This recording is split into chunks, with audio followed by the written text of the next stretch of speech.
Hellmaster EX. This award-winning system features the first single-engine joystick with digital electric steering and new autopilot capability. See Hellmaster EX in action at a Yamaha Outboard dealer or visit YamahaOutboards.com. Hey, tune into this week's weekly video fishing forecast for a look at the big print November glossy issue of the Fisherman magazine. We got another open boat episode for you guys, and we got reports and events from around the island. The fishing news is sponsored by these fine partners.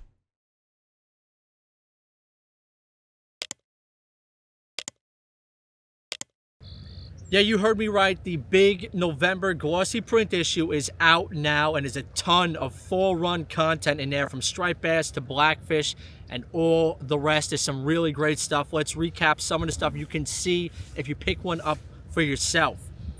Starting off, we have a Thanksgiving blessing story. Sand eels and surf stripers. There's a lot of sand eels around on the beaches right now. The bite is hot. That one's by Jim Hutch. Then we have boating bass. It's a lure by lure breakdown. That is by me. Tog tricks. Togs can be very tricky, and you want to think like a fish to get some of them. That one's by Dave Anderson. Then we have a Tiger Tails Chasing Jersey's Muskie Magic story. If you guys are looking to travel to New Jersey for some muskie, got to check this one out. And to finalize it, we have Last Call, Another November to Remember by John Raguso.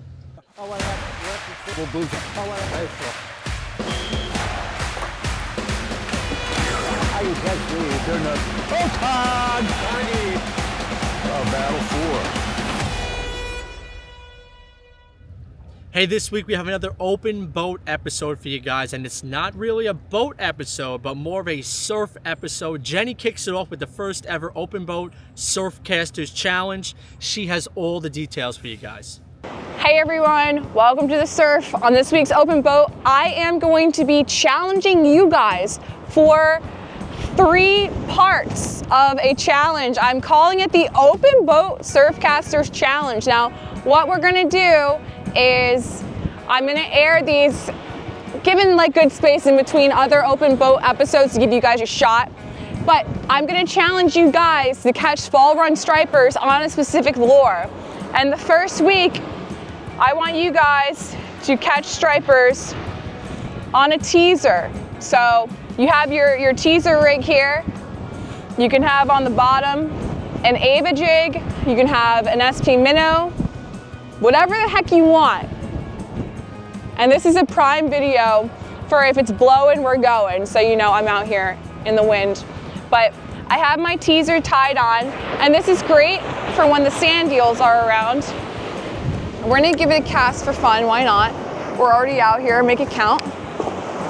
But what I want you guys to do for this challenge, go out there and fish, obviously, and then when you get a striper on the lure, based off of what day the challenge is, take a picture of it, quickly release it, and then you're gonna email it to me, jackerman@thefisherman.com, with your name and the region you're fishing in, you know, like New Jersey, Delaware Bay, Long Island, or New England.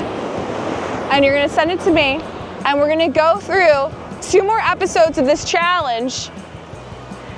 And when we finally wrap it up, I'm gonna showcase all you awesome subscribers who participated in this challenge. I expect to see a lot of you guys sending me emails after this airs. I really hope you do. It gives you a good incentive to go out there and fish, because I want to see your catches and all the teasers, because a lot of guys hand tie their own teasers. There's a lot of talented tiers out there that make their own, or you guys make your own too. Catching something on something you made is always rewarding. So enough talk, go out there and catch. And I hope to see your guys' emails soon. Good luck fishing. Next up, we have an update on the Dreamboat and Coastal Kayak Clash. And now the Dreamboat Fishing Challenge entries for the week. It's already October 24th, and here are the entries. New England subscriber Eric Husbo of Falmouth, Mass, entering another bluefish at 15.6 pounds, which puts him 5th in the bluefish category. Joseph Yam, Long Island subscriber from Flushing, New York, with his second entry of the challenge, placing him first in the blackfish category with his catch of 8.55 pounds. We're coming into the last week of October, and there's still time to see your name on the board. The week ends with the leaderboard looking like this. 16 points for Kyle Kraus, he stays the same. 18 points for Ahmed Solomon, also stays the same. Scott Waterman loses a point but is still on top. There are 5 weeks left, still plenty of time to enter your fish to win that Steiger Craft powered by Yamaha and many other great prizes. But you must be a Fisherman subscriber to enter. For all the details and how to enter and the rules, visit thefisherman.com. It was a typical October week in the Coastal Kayak Clash. We had 2 big blackfish hit the board. We had the 3rd place fish from Dustin Stevens at 23 1/4 inches, and Mark Kinsey now has the 2nd place fish at 24 inches. The top of the leaderboard now looks like this. We have Todd Treones with 4 total points in 3rd place. We have Bob Wagner in 2nd place with 9 total points, and Justin Oster still leads the game with 10 total points. The Coastal Kayak Clash is the Fisherman subscriber-only, kayak-only, multi-species tournament. You can head to our website at thefisherman.com to check out all the details. Okay, let's head over to the upcoming events. We'll see what we got going on. First up, this weekend from the 25th to the 27th is the Fred Galafaro Memorial South Shore Classic. That's going to be taking place right here at Capt State Park. We're going to have a lot of good fishing. The fishing's been really good. Hope to see you guys there at the ceremony on Sunday. Then on November 5th is the Riverview Striped Bass Annual Tournament. And then from November 6th to 10th is the Great Gun Mauritius Anglers Casey Mellinger Striped Bass Tournament. And on November 23rd is the Steiger Craft Boat Open House. And to wrap it up for the month, we have on November 30th, once again, the Lindenhurst Fall Fishing Flea Market. For all the details and the latest events from the Fisherman Magazine, visit thefishermanmagazine.com/events.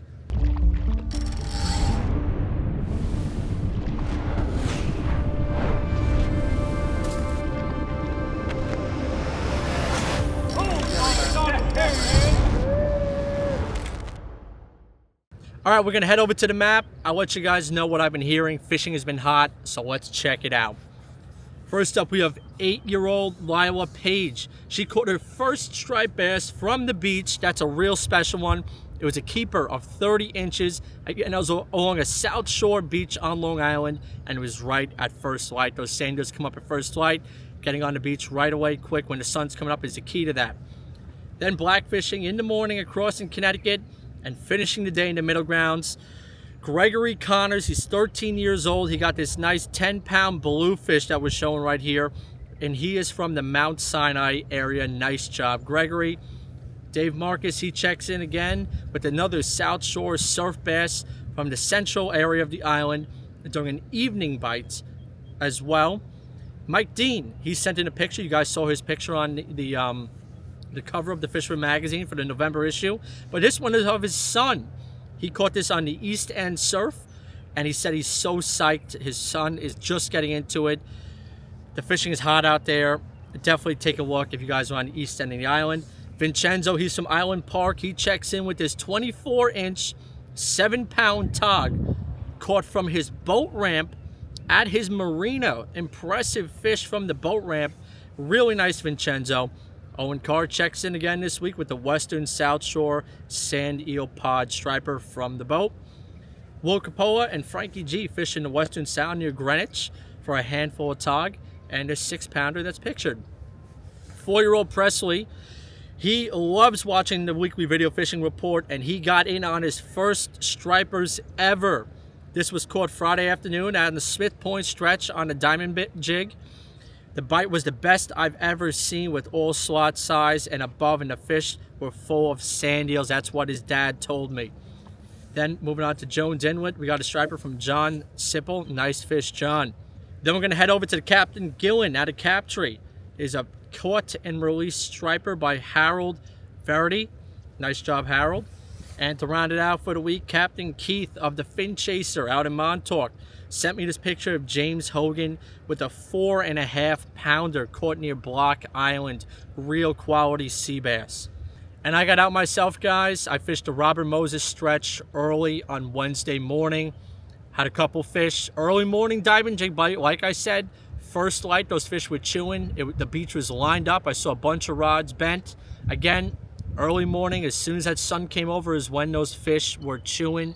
About an hour later, the bite did stop, so you got to get down to the beach early. Throw some diamond jigs, throw some bucktails. There are some nice fish to be caught along the whole South Shore right now. And if you do have a notable catch, email me at mbroderick@thefisherman.com. I'm going to try and get into the weekly video fishing forecast or the magazine. For nearly 90 years, the Viking fleet from Montauk has been putting anglers on the fish. Whether you jump on a half-day trip, fish the deep for an overnight adventure targeting big game, a day trip to Block, or a sunset cruise, their experienced captains and crew have you covered. VikingFleet.com. Hey, our meteorologist, his weather and fishing report is brought to you by Premium Bucktails. Rich. Hey, thanks, Matt. We'll check that weekend forecast. You can always check your favorite apps, weather tools, weather sites, whatever you got. This is a general heads up, general overview on the upcoming weekend. So before we get to the weekend weather forecast, got a fishing report for you. Like many, many anglers, I was out on Monday and Tuesday getting in on the really good fall run of bass coming up and down the beaches. This was south of Long Beach. I hear anglers were doing very well from East Rockaway Inlet out to Jones Inlet, east of Jones Inlet to the Needle, and a lot of good blitzes on the sand eels, not just on the bunker pods, but the sand eels. You can see the birds working pretty good here, and we saw the fish, coming up, rolling on top. It always gets your blood going when you see that happening. And you get those jigs down on the light tackle and just snap jig them or diamond jig, whatever you want to do there. And the fish were hitting pretty good. My buddy Frankie and I just had a bunch of fish in a couple of hours on the moving tide, and they just kept coming. All these were overs, too. They were all between 34 and 41 inches. Couldn't manage a slot fish this day. They all got released safely, but just a lot of action, and the birds just kept going and going, and a lot of bait in this area up and down the beaches. I think out towards even like Jones and Fire Island, a lot of anglers having similar results here as you get the moving tide times a day. Afternoon, evening, even the mornings was pretty good. My buddy Frankie just had a blast. And I like to use the premium bucktails, just one of my favorite methods here, snap jigging these premium bucktails. You can go to premiumbucktails.com and get them. And you don't need anything on the hook. You just drop it down, snap jig it, and then the fish hit it on the drop. It's so much fun on the light tackle. A lot of these beautiful fish coming up on the jigs. Now, the next day, I was at my buddy Brandon, and we were on the bunker schools fairly close to East Rockaway Inlet, and so were the whales. And you got to watch out for these guys. They come up pretty close. Keep distance, give them their space, let them feed, let them eat, and do their thing. And we had some nice bass that day as well, up to about 35 pounds. So a lot of action. Hopefully it continues for the next few weeks here along the beaches of the South Shore. So water temps kind of holding in the 60s, kind of a warm, summery week. Looks like a great weekend coming up. I think the weather's going to cooperate. Friday is terrific, hardly any breeze, looks nice, and a little windy on Saturday, especially midday afternoon of fronts coming through. They'll start to get those winds to kick between 20 and 25 after 11 a.m., but then they'll settle down into early Sunday morning and right back at it. Northwest 10 to 15 be very good for the surf guys, for the North Shore Blackfish guys out towards the Peconic Bay area, Montauk. Everything looks pretty good. Just a little gusty on Saturday, but overall the weekend looks nice. So ocean will be a little choppy Saturday, especially beyond 2 or 3 miles, but tight to the beach should be okay. And then Sunday is just a money day. Pick of the weekend looks terrific. So I think we're going to be in good shape. Mild on Saturday, 60s to near 70 ahead of the front. And then nice, cool, crisp fall day, more typical 50s to near 60 on Sunday. One of my go-to apps, Wind Guru, and Friday looks great. A little bit of a roll, but not too bad. Saturday, a little gusty, midday afternoon, start to get some 15s to 20s, but then settles right down. Northwest on Sunday should be great, 5 to 15. So just 2 green checks. Friday and Sunday look like great days. A little caution on Saturday. Other than that, though, it's like a great fishing weekend and get out and enjoy the fall run or the blackfish run as well, which is going strong as well. So again, catch them up. Have a great weekend. Be safe as always. Matt, back to you. Now let's check in with Captain Timothy O'Rourke from Montauk. Tim. Thank you, Matt. Well, good morning, everybody. Happy Thursday. Greetings from Montauk. Well, the fall bite continues to be strong. Blackfish has opened up, and that was a good sign. I was out Sunday morning, and I limited out with 2 other guys, so that's a good sign. The bass bite is still going really well, whether it's on the beach or on the boat. We've had a lot of surface action. I had a few ladies out this week fly fishing. A couple of them did really well. One of them had never been bass fishing for stripers at all ever, and she caught her first fish on a fly rod, which is a pretty good accomplishment. The local squid bite is going very well. The Ebb Tide and the Viking are doing night trips pretty much every night, and they're doing really well on squid. So if you want some fresh calamari or some bait for next year, that's a good trip to get onto. The inshore tuna bite is still going well. So if you have a permit for giant tuna, the season's limited opening, but otherwise it's a good catch and release fishery. There's a lot of fish up to 700, 800, 900 pounds being caught. The weather's looking good for the weekend, so get out there and get some of these options done before the season ends, and we'll get it back to you, Matt. Thank you. From Sag Harbor, we have Will and Andy. Thanks, Matt. Report this week out of Sag Harbor. As you can see, I'm wearing my typical fishing gear. Guys, striped bass fishing is really just honestly truly spectacular right now along a lot of eastern Long Island, everywhere from Shinnecock all the way out to Montauk. We have bass blitzing everywhere, all shapes and sizes, guys. So that's super exciting this time of year. Fall run, make sure to get out there.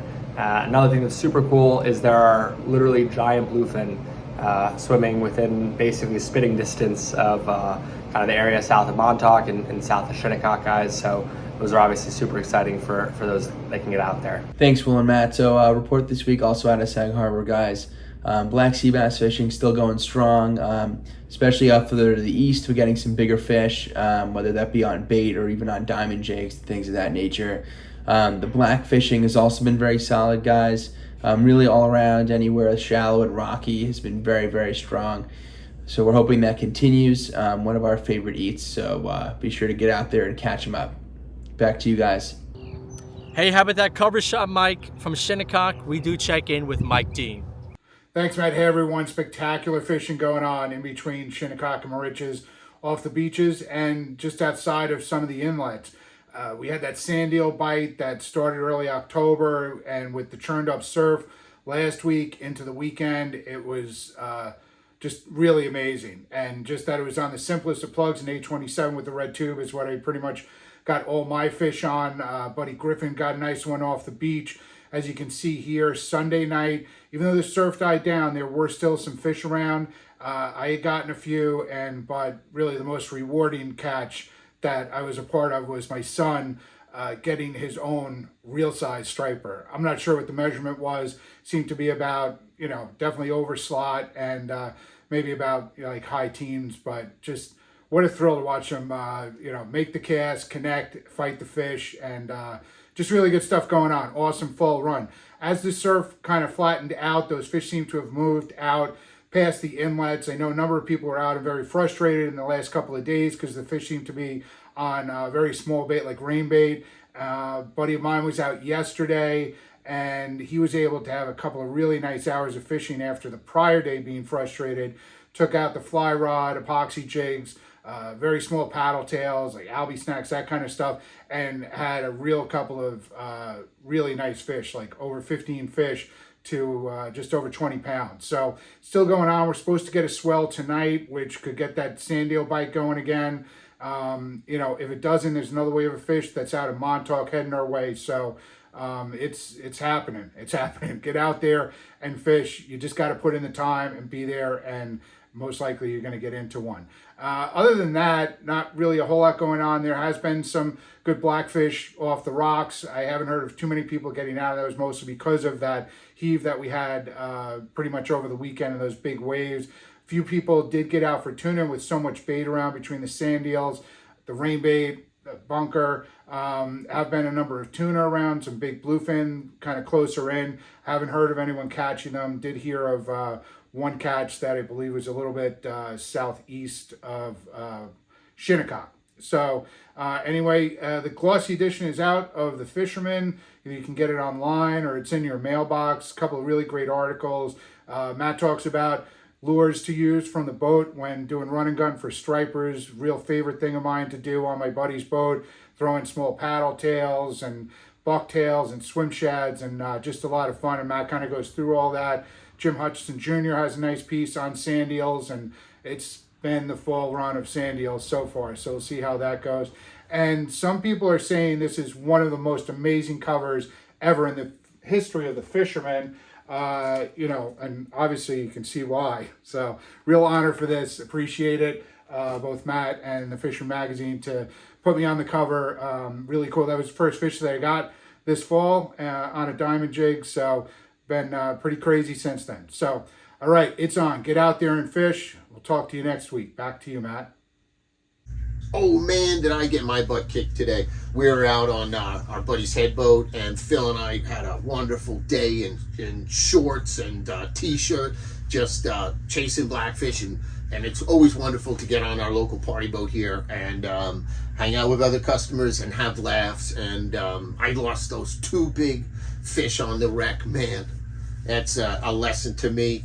And I was fishing light leader because the water clarity has been incredible, but these fish can really break you off. So you want to watch that, get some good fluorocarbon. I recommend 30, 40. Remember, everybody's always different. I was using 20 today and it was rock solid, but man, did I get breaking off. And that's part of the blackfish game. And the jig bite was fantastic. The rig bite was really fantastic.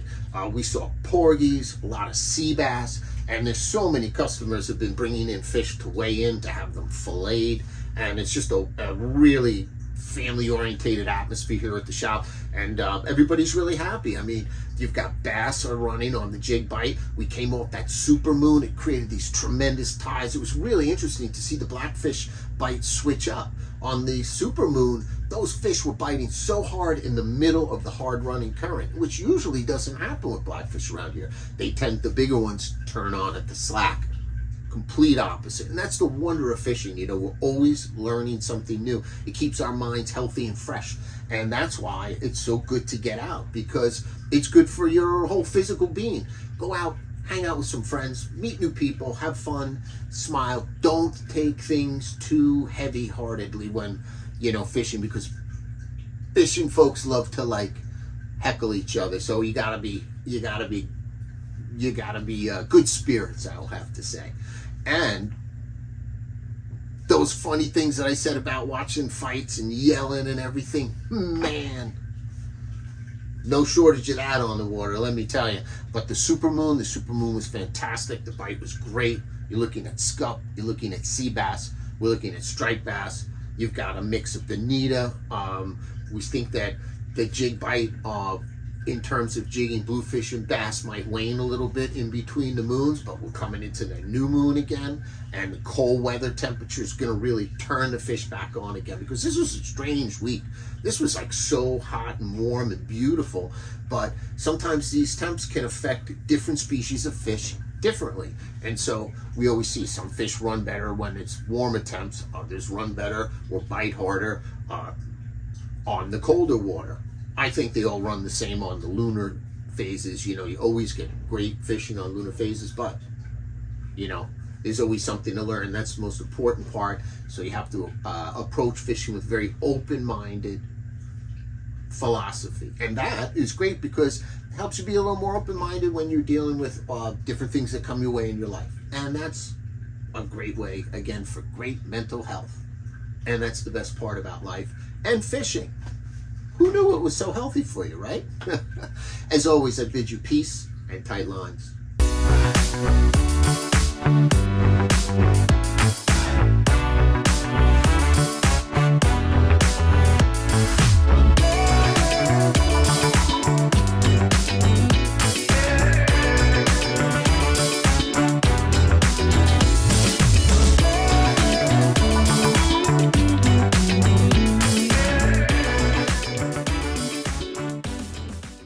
With our fly and freshwater report, we do have Paul McCain from River Bay Outfitters. 3, 2, 1. Hello, Matt. Well, it's an unbelievable day. I'm out here kayaking on one of the ponds out in Patchogue. We ran a little meetup group. A bunch of us just decided to get out there and do a little fishing. I mean, it is 80 degrees today. 80 degrees. Beautiful, beautiful day. Fishing was a little slow. I was able to manage a few perch. A couple of guys had some more success. A few bass, small bass were caught. But it is October, It's late October, and it's incredible how nice this weather is. As far as the Connecticut, well, I heard from the fly rodders, well, it was pretty good fishing today. They turned on about 9 o'clock-ish because of the warm weather that was coming out. And there's plenty of fish. All the brook trout are starting to spawn in the river, so you got rainbows feeding on those egg patterns. So it would be a good day to get out there. And this weather's supposed to hold for the whole week. So let's get hope for it. Now, I'm also hearing bass now, stripers are now flooding into the back bays, or they were coming out of the deeper holes. They've been doing pretty good, even on the flats. They're doing good. But hey, this is a good time of year to get out there. Not much as far as albies are heard. Bluefish are around. It's a weird year. Hopefully it's not over. Talking to my friend, Tim, he actually is doing well out in Montauk. But it's been pretty good. So let's hope for the best. Until next week, tight lines, everybody. From Huntington, we have Captain Gaige. Thanks, Matt. What's up, everybody? Captain Gaige here reporting to you from Huntington Harbor, where I fish 7 days a week for SandCityCharter.com. Check out the website. And thanks for checking out Bay Rats and Buoys, the podcast. Getting a lot of positive feedback on that. That will follow. Episode 4 will follow this fishing report in all the Facebook groups. Thank you so much for tuning in and checking it out. You can get it at SandCityCharter.com or wherever you guys watch or listen to your podcast. It's available there. This week has been insane, guys. I'm out here right now, but because we had the Hunter's Moon, the super moon, on Thursday, October 17th, the water is really ripping out here. That tidal coefficient is moving, and in some instances, you got to use 8-ounce weights to try to hold the bottom. You might not even be able to hold it with an 8-ounce weight. That's how much the current is ripping in certain areas. Now, the water temperature out here is from 64 to 58, varying in certain areas. Friday, we got out here. I haven't seen this many birds out here in my area in a long time. Since last November, I have not seen this many birds in one congregated area feeding on bait. The bluefish were pushing them up. It was all cocktail blues. There are a lot of bass and bigger blues in the mix, don't get me wrong, but what you see here on the sonar all stacked up was cocktail blues. You'll see them here in the water. They were small. They were spitting up the spearing. So that's what they're feeding on. The blackfish bite has been red hot top 2 hours of the flood tide. It's been non-stop action. You're going to have to work through your shorts to get through your 21-inch and your 7-pound fish, but they're here, so stick to it, and you'll get them with those live green crab, and working great. The striped bass, mid-ebb tide, the bite's been red hot. They're here as well. So you got the blues, you got the bass, and you got the blackfish, guys. It's 75 degrees. I'm sitting out here in the middle of the sound, and there is no better time to get out there fishing. If you want to get out, give us a call or check out SandCityCharter.com. Stick around for episode number 4 of Bay Rats and Buoys, the podcast. Wishing everybody bent rods, tight lines, and I'll see you out on the water. Back to you, Matt. From the Western Sound, we have Nuno, Decosta at Tyalurs Tackle up in Rye. Hey guys, thanks for having us. Nuno here from Tyalurs. Guess where we are? Hudson Canyon, and what a trip we've had so far. 2 big guys in the boat, good sized ones. We've had a yellowfin in the boat, 2 mahi-mahi, lost a swordfish. We got a slashed up bait back. Got a couple of sharks to the boat, including a mako. Anyway, the trip's not even halfway over. Got a lot of time left on this trip, so we're doing pretty good with a good amount of meat on the boat. Anyway, the canyon's 70 degrees out here, guys, the water. So we have a good few weeks left. I think we just need to get the weather and come out here, get on a party boat, do whatever you can, get on a charter, as we're nearing the end of the tuna season here for a lot of boaters, guys. Anyway, the inshore scene, blackfishing was a hot start this past weekend. What an incredible amount of fish that were weighed in a couple of local tournaments. An uptick on the striped bass for guys using live eels out there, and not much on the bluefish, guys. Not sure if we're going to have any to end the season out here. But anyway, striped bass, blackfish, red hot in the Long Island Sound, canyon fishing, and your inshore fishing. There's a lot of spots that the tuna are popping off, guys. Get on a charter, party boat, do what you can, get out there, enjoy the rest of the season. Tight lines. Raul Ortiz has a report from around the city. Fishing continues to be good all around the city, Long Island Sound and South Shore beaches of Long Island. You can catch anything from schoolie size to about 30 pounds, anywhere from Manhattan all the way up to Montauk. We had a run of some big fish, anywhere in the 20 to 40 pound range a few weeks ago. It looks like those fish have moved on, but there's still fish around. A lot of them in the slot, over slot size, maybe up to 40 inches, but nothing to brag about. And I'm thinking that maybe on this next moon phase, we get a run of some bigger fish again. Besides that, over the weekend was the Mr. Poseidon Montauk Challenge. Give a shout out to Juan Gonzalez. He took first place. I didn't manage to catch any fish during that challenge, not even one. But that's how it goes. I'm sure there was plenty of people who didn't catch anyway. Besides that, that's all I got. Give a quick shout out to Raul, Joe, and Brandon. Thank you for the pictures as always. You guys deserve it. And anyway, guys, it's time to be out on the water. The time is now if you want to get on in it. It looks like there's a hot day bite. The eel bite is still going, and there's plenty of fish around. And I believe this weekend is the South Shore Classic. Good luck to everybody. Tight lines. Back to you, Matt. And if you would like to be a part of our weekly video fishing forecast, we are looking for social media savvy anglers who know what's going on with the bite, tackle shops, captains, or just an avid angler from the beach. Hit up my producer, tcslibayrat@gmail.com for all the details. Don't forget, this video is available as a podcast on Google Music. Search for the Fisherman Magazine podcast and subscribe so you can listen to this broadcast and our other content. All right, well, there you have it, folks. The fishing is really hot right now, whether you're from the surf or you're from the boat or you're black fishing or you're sea bass fishing. There is a lot of stuff going on right now. Get out there. The weather is absolutely gorgeous. We got some great days in October right here. Beautiful fishing weather. Beautiful weekend to fish. So why aren't you fishing? You should be. We'll see you next week.